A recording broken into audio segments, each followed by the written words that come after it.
Hello everyone and welcome back to the channel. I am trying to get my seat situated. Abe with Mystic Gen Mara, a small town mystic from the middle of Idaho.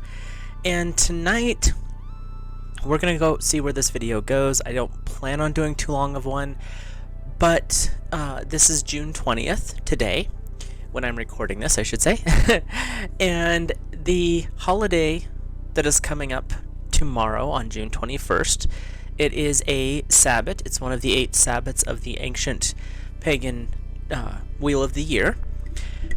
And it goes by many names. So we're going to go over just a little bit about that tonight. We'll start off with the different names. It can be called Midsummer, which there's also a horror film by that, but I don't recommend it unless you like horror films. It can be called Litha, June 21st, obviously. The first day of summer, the Summer Solstice, the longest day of the year. If you're in the Northern Hemisphere, in the Southern Hemisphere, this is basically your winter solstice. So you've got a duality going on here. It's recorded as the longest day of the year. It's when the northern part of the planet is tipped closest to the sun. So normally it's the longest day, and it fluctuates a little bit. Traditionally, it's June 21st. But why was this day so special to the ancients? Why is it something that's kind of ingrained in our subconscious as a day to just pay attention to? It's on calendars. I mean, my calendar's right here, and it's on that one. And that one's a zodiac one, so of course it would be. But I have multiple different calendars that are secular, and they all have the summer solstice, midsummer, or Litha on every single calendar I've ever owned. Why are these days so important? This particular one is an interesting time of the year for people.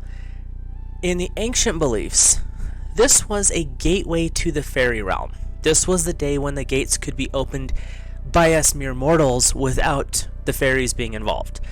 Not that you always want to do that, not always the best decisions, but it is possible on this day, on the June 21st, to open them. It's not, and I will be clear here, this is not a thinning of the veils between worlds, Beltane and Samhain.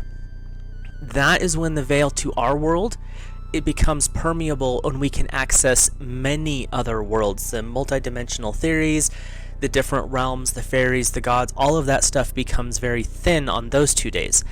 On Litha, Midsummer, it is very specific. The gateway to the fairy is able to be opened. And it's only opened for that period of time when the sun is at its glory, so during the day. So you can't really open it at night from what I understand. So that's kind of a fun idea. Not always a good thing, but a fun idea. Colors you can use for this holiday, because I like to incorporate them into sometimes when I wear any jewelry that I'm wearing, necklaces, things like that. Not always, because there's times you just get busy and you're like, I don't have time to sort through what I've got to find that color.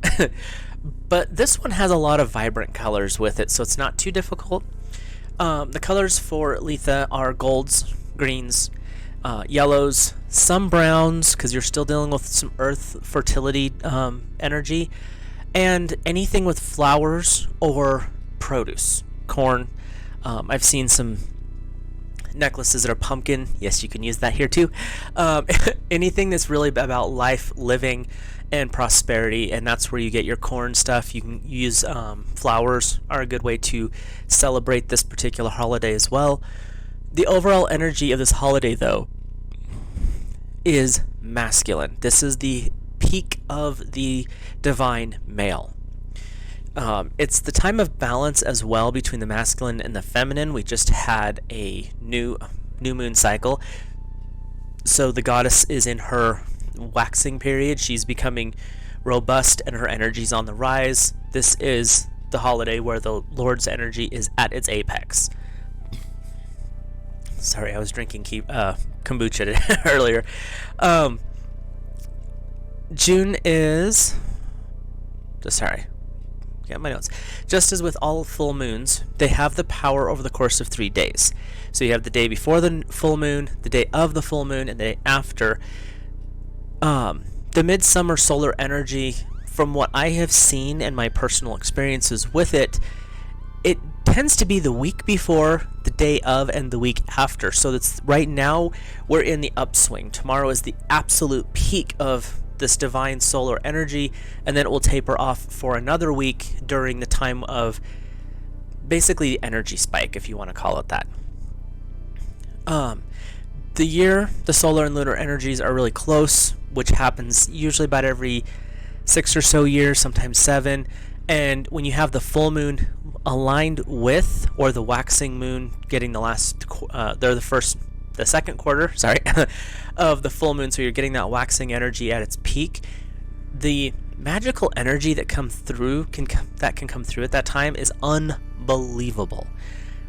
Like last year, in 2022, the energy of those two celebrations together were intense. I will say that. This year, it's not going to be as intense because the moon's in its first quarter, so it's just starting the waxing period, but you still have that really powerful divine masculine energy coming forward. During this time in lore, and this is where it gets fun, the lady is in full power. The seed of life is growing within her from Beltane, and she's spreading that life-giving energy to everything in nature. The Lord is in his full glory, protecting the land, the people, taking care of the lady as well. This is the peak of what it means to be a masculine. This energy is so powerfully aligned with this. It's the concept of the king in his prime. It's the king of the minor arcanas, all of them. It's the emperor in his solar power. It's the son of the major arcana. This is extremely powerful masculine solar energy, which is awesome because masculinity in its purity is actually very protective, very caring, and very loving. And in most cultures, especially here lately in the West, it's a good thing to remind yourselves of what it means to be a man, what it means to be masculine. There's nothing wrong with being a little bit softer, but understand who you are and where you're from and what kind of energy that you actually can deal is pretty impressive. And it when you experience a full lunar or solar ritual, if you ever have the opportunity to be involved in one, it can be life-changing just because of the intensity of what's happening. Just something to think about. From this time forward, the Lord's power, the solar god, his power will wane, which is kind of sad. He must age, as all things do, and prepare to go into the underworld to face the darkness, his shadow, our shadow, and then rest, recharge, because he's reborn again on the winter solstice, Yule. It's the return of the sun, literally. And this glorious point, this week before, the day of, and the week after, the power is so great, but there's just a little bit of melancholy, just a little bit of sadness, because you know from here on out it's kind of a slow but general downward slide for the Lord. The ancients had some awesome ideas about things. I love it. In some traditions, though, and when I've researched this before, I always find this interesting. I can't quite wrap my head around it because how I learned in the beginning. So for me, this is another tradition, you can say. Not one that I personally practice, but it's one that I know people do. The Lord and Lady come together on this day, just like they do in Beltane. But she conceives and carries 2 children. The one is the long-term pregnancy that was to be born on Yule, but there's like a shadow that occurs at this time.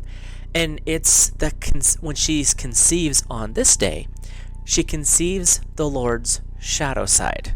This darker presence from conception is birthed into the underworld. So when the Lord of Light, the Lord of the Sun, goes into the underworld, he's going there to vanquish the Lord of Shadows, to slay the darkness that is going to destroy us, allowing the Lord of Light to be reborn.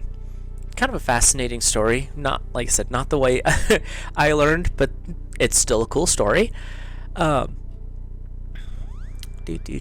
As nature is in full swing during this time, very much movement, even though in the area of Idaho I live in, we had an unseasonably cold night last night. I heard people talking 27 to 32 degrees Fahrenheit. That's frosting things. I know several people at my day job, customers and stuff, were talking about how they'd lost several of their tomato plants. Some other plants that were frost sensitive got smacked last night, which is kind of weird considering the summer or spring we've had so far. Anyway, this usually is a time when life is really starting to ramp up. Your gardens are going, people are, starting to be more outside, camping, barbecues, picnics, hiking out in the mountains, just getting outside more.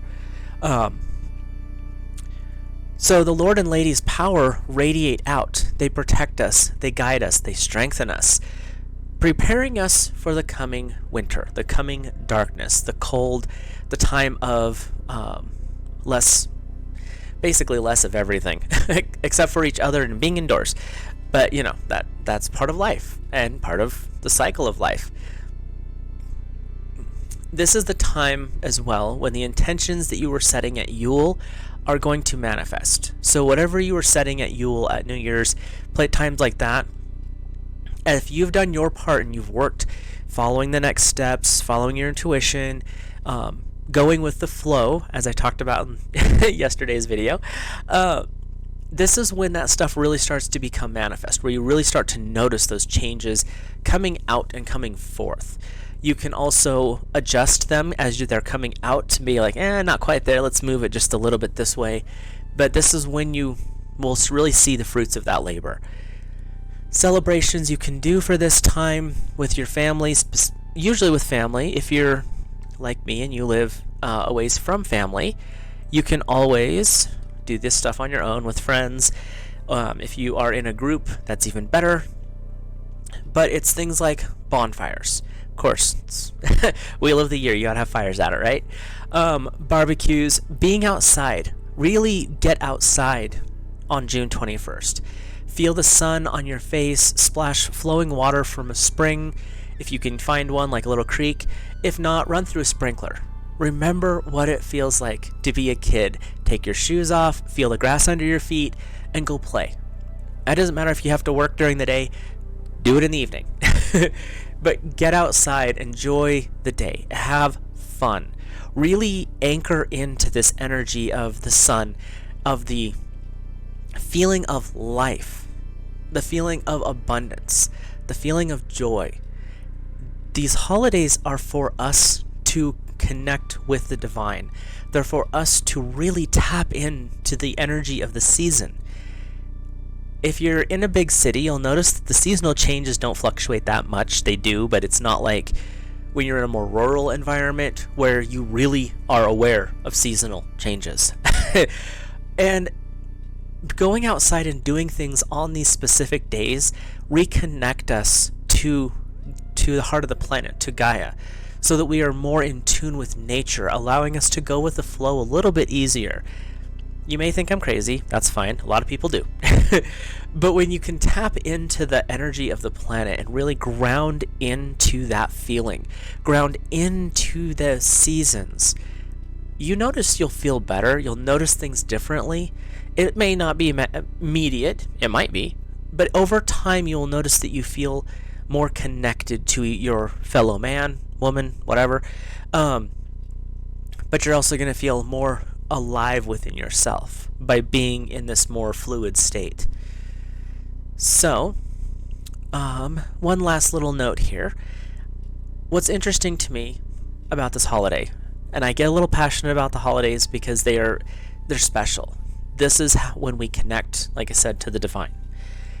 This one is traditionally a one-day event for the holiday. The energy buildup is a week before, its taper off is a week after, but the day itself the holiday itself was a one-day thing. Whereas Beltane is the season of fertility, planting seeds, so those events can spread out 5, 6, 7 days. Litha, Midsummer, June 21st, first day of summer, however you want to look at it. This one is about the growing season.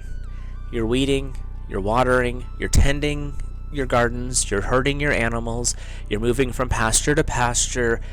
You're really focused on the abundance and productivity because you're working, you're busy. One day was about all that they used to be able to sacrifice as a community. Now, individually, you could take days off a little bit more often, but for an agricultural community where your focus was, if you don't do this now, you starve in the winter, one day was about all you could take during these busy periods. So, Litha, Midsummer, and then I just lost the name of the August holiday, I apologize, and then Mabon, the fall equinox. Those are all kind of one-day things because you have so much to do. You're busy. You don't have time to gallivant through the tulips like you could at Beltane, or spend the time reminiscing and focusing and kind of bringing up the past like you can at Samhain. There's not the building of the solar fire again in Yule where it's winter. What else are you going to do? It's the time is different. In the wintertime, you have more time to plan, to work on, to set up for and celebrate the holidays, where in the summer, you're busy. You've got one day. You can give one day, go do your thing, have fun, take a day off, everyone gets together, enjoy it, because the next day you have to go back to work. And that's kind of the energy that this holiday comes forward with, is enjoy it while you can. Summer's not that long in the Northern Hemisphere. Where I'm at, generally you get about 4 good months before it gets cold. It's either rainy or cold and just messy, and then it gets snowy and dark. But it's that beauty of enjoying it while it lasts. Enjoy it while it's here. So, my suggestion for you guys, anyone who's watching, on June 21st, even if you're sitting in an office, take your lunch break outside. Go to a park. If you are working in a situation where you can't actually go outside and do something during your work day, when you get home at night, go out on your patio. Go out on the lawn. Put your feet in the grass. Watch the kids play. Go camping if you're in a situation where you can do so. But be outdoors at least a little while. Feel the sun on your face, even if it's cloudy, it's still there. And really think about what it means to be in the energy of productivity, what it means to be masculine, that energy that's coming forward, and how can you connect with others around you in peaceful ways. Just something to think about. Let me know what you guys think of Litha and Midsummer, if you've celebrated, if it's the first you've heard of it. I linked a couple of books in the description just for some further reading if you're interested. The first one is called Midsummer, and it's written by Llewellyn Publication. They're really, to me, a really good company, and I like this book. I unfortunately don't have these books with me because they're in my storage unit. I don't have a big enough apartment for my library. The other two are both by Silver Ravenwolf, and she's one of the first Wiccan authors that I really started to research and understand. And the first one is To Ride a Silver Broomstick. Kind of goes over different ways to practice celebrating holidays. The other one is her solitary, basically, Book of Shadows. It's massive. It's like 2 inches thick. It's huge. But it's literally has everything in there you could possibly want, including an entire section on how to celebrate the Sabbats, a little bit of history. She doesn't get too much into it because she feels kind of like I do. I'm going to bring stuff to your attention. I'm going to help you understand it to get your curiosity going. Then it's up to you. So if you're interested in that, you can check those out. Otherwise, I hope you guys have a blessed midsummer, and I will see you in the next video.